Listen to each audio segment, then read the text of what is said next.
Halo, suara saya jelas, Kapten Gema? Jelas, suara saya gimana di situ? Ya, suaranya juga jelas dari Mantap, luar sini. biasa. Luar biasa. Waduh, saya excited banget nih bisa ngobrol akhirnya sama Kapten Gema. Ngomong-ngomong ini saya baru pertama kali ngobrol sama Ya, Kapten Gema. Salam kenal salam untuk Kapten kenal, Gema. salam kenal. Thank you, thank you. Sebelumnya saya pernah ketemu Kapten Gema nih ya, waktu lagi senggang gitu. Cuman lagi bener-bener nggak bisa ngobrol apa-apa, Benar, cuman benar. bisa nyapa doang. Iya. Oke, Kapten Gema, ini kan kita judulnya hari ini itu kita mau ngobrol-ngobrol tentang Sukor Traders Camp gitu ya. Nah, Sukor Traders Camp ini nanti bakal kita bahas di akhir IG Live kita pada malam hari ini. Nah, tapi Ya, sebelum itu saya mau tanya terkait dengan pergerakan pasar modal di akhir pekan ini kan koreksinya di atas 1% ya. Kapten Gema 1,34%. Perlu nggak sih sebenarnya para cuan troopers, para investor ini khawatir gitu ngelihat pergerakan pasar yang kayak gini? oke. Saya tes lagi ya suaranya. Ada yang bilang suara saya kurang jelas. Anda dengarnya gimana nih? Kalau saya dengarnya di sini jelas dan clear, Oke, Kapten Gema. clear ya. Oke, selamat malam teman-teman semuanya. Salam sukses, salam cuan buat kita semua. Buat yang di rumah, dimanapun di jalan, semoga Anda happy ya di akhir pekan ini. Makin terberkati, makin sukses luar biasa. Kalau kita melihat tentang IHSG, Anda tahu bahwa 17 April, Astronaci yang pertama mendeklar tentang market yang akan koreksi dan ternyata 800 poin. Kemudian IHSG membentuk V-shape reversal dan gapnya di 7.200 tertutup. Dan kita perhatikan secara keseluruhan sebenarnya kita masuk di dalam tren sideways untuk jangka pendek dan bullish tetap ya untuk midterm. Dari tahun lalu kita tetap aim harga di 7.800 itu akan menjadi targetnya. Jadi kita masih tetap maintain bahwa sebenarnya 10% kenaikan dari harga sekarang itu masih oke. Otomatis di tengah-tengah gejolak yang ada di market, kita juga harus bersiap-siap untuk melihat kalau memang ada koreksi yang berkepanjangan, maka kita tahu mungkin kita libur 2-3 bulan untuk melihat market hijau. But at the end of the day, buy on weakness itu bisa dilakukan karena secara long run-nya tetap akan bullish. Itu yang menjadi poin pertama. Kalau kita melihat dari poin yang kecilnya, di A-Club Academy Trading Strategy, saya ada update tanggal, ya, tanggal 10 dan tanggal 13 itu bisa menjadi new bottoming untuk market kita. Dengan adanya penurunan 1%, sebenarnya itu sudah harus turun, memang sehat kalau untuk turun. Dan kalau hari Senin bisa merah lagi, itu lebih baik. Jadi, kita akan perhatikan, mungkin dia balik lagi ke 6.900-an ya.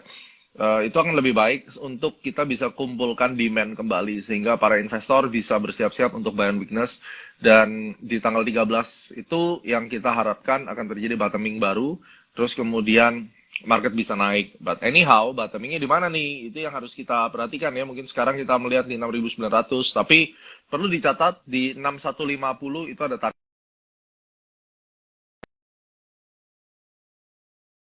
kali lagi pukulan ke bawah ya.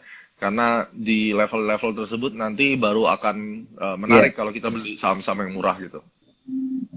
Mhm.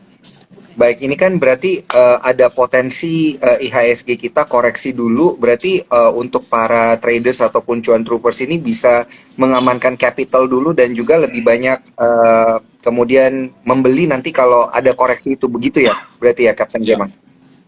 Karena market Mhm. kita tuh untuk sampai 2 tahun ke depan sih masih oke ya. Jadi nggak ada cerita market Indonesia akan tutup toko kayak gitu. Nggak. Apalagi kita tahu bahwa saham Gojek ini dari Astronaci kita mulai pantau. Karena dari hitungan saya sih harusnya angka 560 sampai ke 850 itu adalah target yang menjadi PR untuk saham Goto. Kenapa? Karena Goto sekarang kalau tidak salah sudah menjadi tiga besar ya. Tiga atau lima besar. Maybe tiga besar ya. Kalau saya tidak salah. Terakhir saya lihat tiga besar dari market cap yang ada di Indonesia itu luar biasa sekali. Sehingga memang harusnya akan ada behavior yang mungkin sedikit berubah dengan adanya Goto terkoreksi. Misalnya 10% aja mungkin indeks kita bisa turun 1,5%. Misalnya kayak begitu. Itu yang perlu dilihat karena indeks kita masih weighted average. Jadi perhatikan saham Goto ini sudah masuk di dalam radar kita untuk bagaimana kita melihat arah market ke depan gitu. Baik, berarti GoTo ya ini berarti kuncinya salah satunya ada di GoTo atau saham-saham teknologi. Banyak juga yang bilang ini Kapten Gema IHSG itu katanya indeks harga saham GoTo gitu. Jadi pertanyaannya adalah seberapa banyak sebenarnya kita harus investing atau taruh kita punya capital itu di saham GoTo ini untuk menyeimbangkan gitu. Saya masih memperhatikan volatility karakter atau behavior daripada sahamnya. Karena pada dasarnya kita kalau mau invest, yang paling benar tuh kita kenali behavior atau perilaku dari setiap emiten. Kalau perilaku dari setiap emiten ini range volatility-nya besar, mungkin kita cocokkan lagi. Bisa nggak, sanggup nggak saya ini untuk trading di saham-saham yang volatility-nya besar kayak begini. Kalau misalnya kita nggak sanggup ya, mungkin dari satu portofolio bagian daripada saham-saham kayak gini mungkin 15-20% saja maksimum yang kita beli kan. But anyway, kalau kita bagi 5 saham, itu aja udah 20%. Jadi mungkin ya Anda mendapatkan bagian 10% untuk saham GoTo dari total capital yang diinvestasikan di saham misalnya.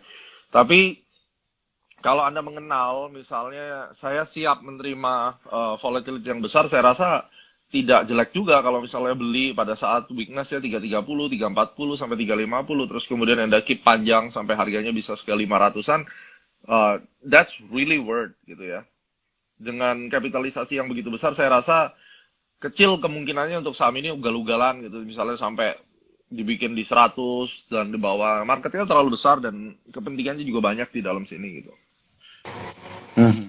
Oke, oke, oke. Waduh, ini tadi udah disebutin juga nih level-level targetnya untuk jangka panjang bisa sentuh level 500. Jadi jangan lupa untuk para cuan troopers atur trading plan-nya, atur juga money manajemennya dengan baik gitu ya supaya nggak salah dengan porsinya, nggak salah Betul. juga untuk ngatur momentumnya nanti seperti apa. Nah, untuk para cuan troopers yang baru bergabung, saya ucapkan selamat bergabung dan jangan lupa untuk kemudian screenshot Instagram live kita pada malam hari ini karena spesial banget kita ngobrol bareng Kapten Gema, temanya Sukor Trader Scam ya. Di akhir daripada Instagram Live ini, nanti kita akan cerita lebih banyak tentang trader scam itu, Sukor Trader Scam itu nanti akan seperti apa. Jadi jangan lupa di screenshot, di posting di Instagram Story teman-teman cuan trooper sekalian, tag ke Kapten Gema, Gema the Billionaire, kemudian tag juga ke Sukor Sekuritas, tag ke saya juga boleh, nanti bakal di-repost supaya lebih rame ya, Cuan Troopers. Dan juga Cuan Troopers yang beruntung bisa mendapatkan buku karangan Pak Bernard, CEO dari Sukor Sekuritas,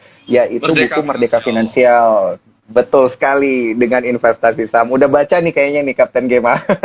Bagus. Wajib dilihat ya. Siap. Nah, Kapten Gema, saya mau lanjut bertanya nih. Untuk tadi kita bahas tentang GoTo, targetnya juga sempat disebutin sama Kapten. Nah, kalau kita lihat emiten-emiten teknologi lainnya, kan ada Bukalapak lah, ada emiten ya yang berada di sektor IDX Tekno.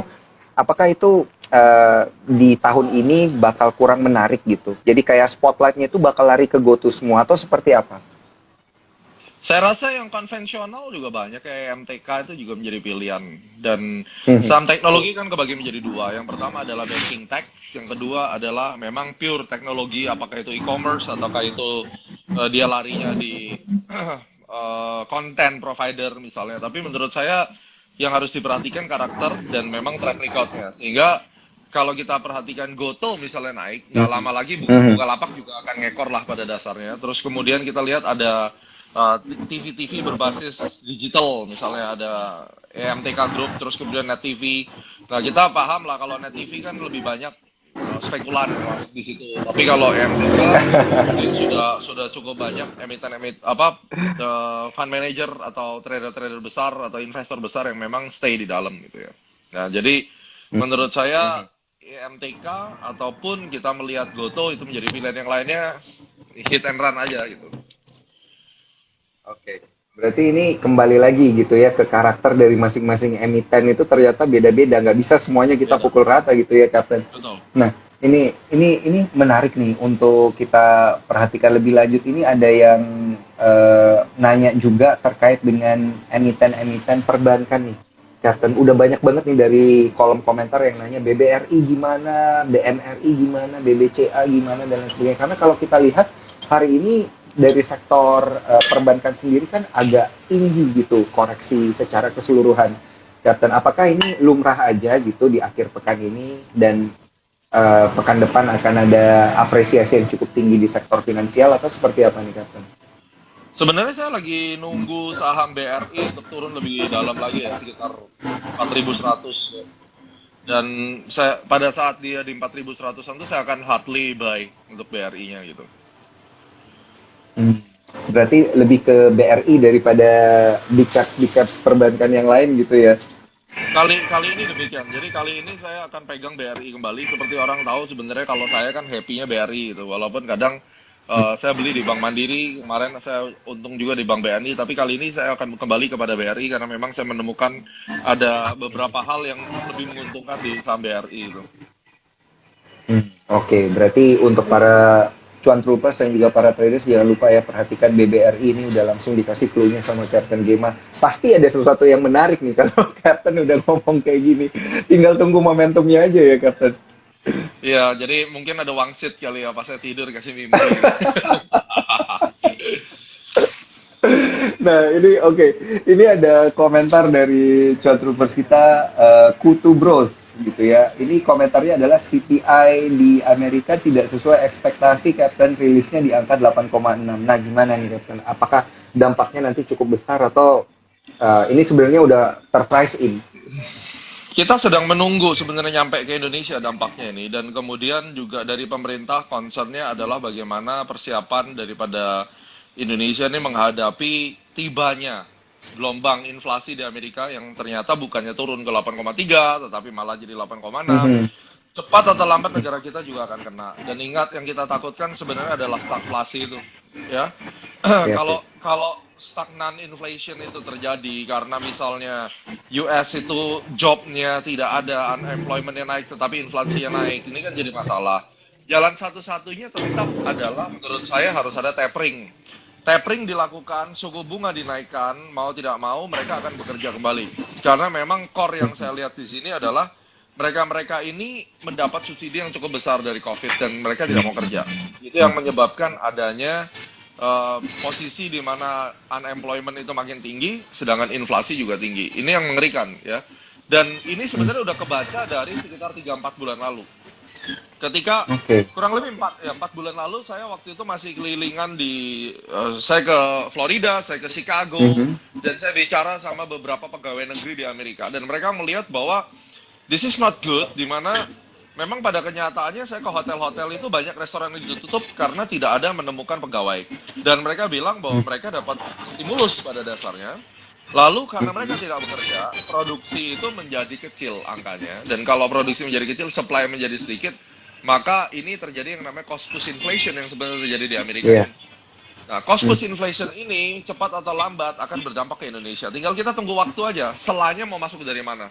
Oleh karena itu, kemarin kita juga sudah bicara dengan tim dari teman-teman pemerintahan. Kita bicara bagaimana preparation kita untuk mengantisipasi datangnya ini ke Indonesia inflasi karena akan berdampak sekali dengan kebutuhan pangan yang selalu naik harganya dan nantinya akan menghajar kita punya buying power. Dan jangan sampai terlambat antisipasi, harus ada kemudahan yang diberikan pemerintah yang ini sedang kita wacanakan di government, dan pada akhirnya nanti masyarakat sudah bisa siap. Karena kalau itu terjadi berarti dampaknya jelas ke IHSG. Secara ilmu tarik-tarik garis, yang sebagian orang mengatakan tarik-tarik garis nggak ada gunanya, mohon maaf nih, tapi setidaknya kita Justru posisi sekarang adalah saya lagi nunggu ini ilmu tarik garisnya nanti seperti apa, Captain. nah, jadi ilmu-ilmu tarik-tarik garis ini sekarang saya memberikan advice kepada government pun sudah menggunakan ilmu tarik garis dan mereka perlu itu data, ya.